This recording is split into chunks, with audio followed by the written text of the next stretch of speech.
अस्सलाम वालेकुम। आज हम लोग एक्सरसाइज 19.1 स्टार्ट करेंगे। सबसे पहले तो हमने लास्ट वीडियो में टाइप्स ऑफ मैट्रिसेस पढ़ा था। मैं उस वीडियो का लिंक जो है वो डिस्क्रिप्शन में शो कर दूंगी, तो आप रिवीजन कर सकते हैं, ठीक है, टाइप्स के बारे में।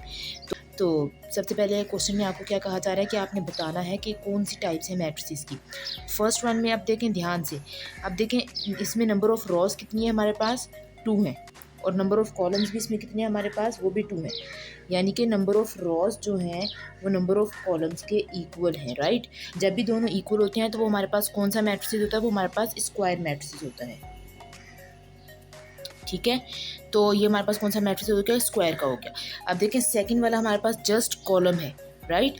तो ये हमारे पास, तो हमें दिख रहा है कि अगर हमारे पास इसमें सिर्फ कॉलम है तो हमारे पास ये कौन सा मैट्रिक्स हो जाएगा, कॉलम मैट्रिक्स हो जाएगा। थर्ड वन जस्ट एक सिंगल रॉ है हमारे पास, तो इसको हम बोल देंगे रॉ मैट्रिक्स है हमारे पास। देन फिर हम बात करते हैं इसकी, हमने पढ़ा था अगर डायगोनल हमारे पास सेम हो, यानी कि सेम एलिमेंट या सेम नंबर हो डायगोनल में, तो वो हमारे पास होता है, हमारे पास सेम नंबर है तो स्केलर हो जाएगा। जब सेम नंबर्स नहीं है तो वो हमारे पास डायगोनल मैट्रिसेस होता है। क्लियर। अब हम बात करते हैं सेकंड क्वेश्चन की। हमें कहा जा रहा है कि ऑर्डर फाइंड करना है मैट्रिसेस का। ऑर्डर आपको पता है कैसे फाइंड करते हैं, m क्रॉस n, ठीक हो गया।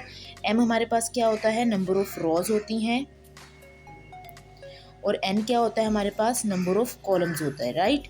अच्छा, अब इसमें पहले हम लोग देखेंगे हमारे पास नंबर ऑफ रॉज कितनी है, 1 2 3। तो नंबर ऑफ रॉज होगी 3 क्रॉस नंबर ऑफ कॉलम्स कितने हैं, 1 2 3। तो ये हमारे पास इसका ऑर्डर क्या आ गया, 3/3, ठीक है। अब सेकंड वाला पार्ट देख लेते हैं। सेकंड पार्ट में हमारे पास नंबर ऑफ रॉज कितनी है, 1 और 2। तो हम बोलेंगे 2 by number of columns count कर लेंगे, 1 2 और 3। तो 2/3 का मैट्रिक्स हो गया, तो ये इसका ऑर्डर आ गया। अब हमारे पास थर्ड वन पे आते हैं। तो थर्ड वन पे हमारे पास क्या है, इसमें नंबर ऑफ कॉलम भी 1 है, नंबर ऑफ रॉ भी 1 है, तो ये हमारे पास 1/1 का मैट्रिक्स हो जाएगा।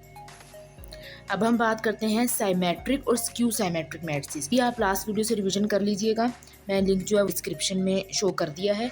अच्छा, तो हमें पता कैसे चलेगा कि ये साइमेट्रिक है या स्क्यू साइमेट्रिक है। हमें पता है कि जो साइमेट्रिक मैट्रिसेस होता है हमारे पास, उसकी कंडीशन हमारे पास क्या होती है कि ए जो है वो इक्वल होता है ए के ट्रांसपोज। यानी कि अगर मैं ए का ट्रांसपोज लूँ तो वो मेरे पास किसके इक्वल होता है, एक। ऐसे भी लिख सकते हैं इसको, और इसको ऐसे भी लिख सकते हैं कि इसका ट्रांसपोज लेने के बाद ही मैट्रिसेस चेंज ना हो, तो ये हमारे पास साइमेट्रिक मैट्रिसेस होता है। तो और स्क्यू साइमेट्रिक की क्या कंडीशन होती है हमारे पास, स्क्यू साइमेट्रिक हमें कहता है कि अगर हम ए का ट्रांसपोज लें तो वो हमारे पास क्या हो, नेगेटिव में आ जाए, तो ये हमारे पास स्क्यू साइमेट्रिक होता है। इसको ऐसे भी लिख सकते हैं और इसको ऐसे भी लिख सकते हैं कि अगर मैं ए जो है वो इक्वल आ जाए -a के ट्रांसपोज के, तो ये हमारे पास हो जाता है स्क्यू साइमेट्रिक। अब हमें जो क्वेश्चन दिया हुआ है वो ये दिया हुआ है, राइट। हमें देखना है कि ये साइमेट्रिक है या स्क्यू साइमेट्रिक है। तो सबसे पहले हम क्या करेंगे, इसका क्या कर लेंगे, ट्रांसपोज लेंगे। सिंपल क्या किया है, ए जो है मैट्रिक्स उसका ट्रांसपोज लिया है। ट्रांसपोज कैसे लेते हैं, नंबर ऑफ रॉज जो है वो कन्वर्ट हो जाती है नंबर ऑफ कॉलम में। सेकंड रॉ को हमने सेकंड कॉलम में कन्वर्ट कर दिया, थर्ड रॉ को हमने थर्ड कॉलम में। तो अगर हम ध्यान से देखें तो ये दोनों मैट्रिक्स हमारे पास सेम बन रहे हैं, तो हम कह सकते हैं कि जो ए है वो इक्वल आ रहा है ट्रांसपोज ऑफ ए के। यानी कि ये हमारे पास किसकी कंडीशन बन गई, साइमेट्रिक मैट्रिक्स की। तो ये जो मैट्रिक्स में दिया हुआ था कौन सा मैट्रिक्स हो गया, साइमेट्रिक। अब अच्छा, तो अब हमारे पास ये वाला क्वेश्चन है। इस क्वेश्चन में हमें क्या कहा जा रहा है कि फाइंड करें स्क्यू साइमेट्रिक है या साइमेट्रिक है। कैसे फाइंड करेंगे, मैंने आपको बताया था। सबसे पहले ट्रांसपोज लेंगे। तो देखें ट्रांसपोज कैसे लिया हमने, ये रॉ था, रॉ को कन्वर्ट कर दिया कॉलम की फॉर्म में, फिर सेकंड रॉ को कन्वर्ट कर दिया सेकंड कॉलम में, एंड देन थर्ड रॉ को कन्वर्ट कर दिया थर्ड कॉलम, ठीक है। ये हमारे पास ट्रांसपोज आ गया। अब अगर हम देखें तो ये दोनों मैट्रिक्स यानी कि ए और ए का ट्रांसपोज, ये दोनों इक्वल तो हैं, मगर यहाँ पर साइन इक्वल नहीं है। यहाँ पर माइनस है तो यहाँ पर माइनस नहीं है, यहाँ पर प्लस है तो यहाँ पर माइनस है। तो हमें दिख रहा है कि अगर हम लोग इसका साइन कॉमन ले लें, यानी कि अगर मैं माइनस साइन बाहर ले लूँ तो मेरे पास क्या सिचुएशन बन जाएगी।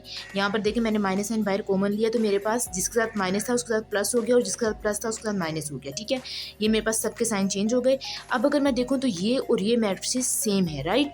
तो अब मैंने क्या करना है, A transpose which is equal to minus, और अब ये पूरा मैट्रिक्स ए है तो इस पूरे की जगह पर ए लिख देंगे। तो अब ये कंडीशन जो है फुलफिल हो रही है, और ये कंडीशन किसकी थी, स्क्यू साइमेट्रिक की। आपके पास इसका आंसर आ गया।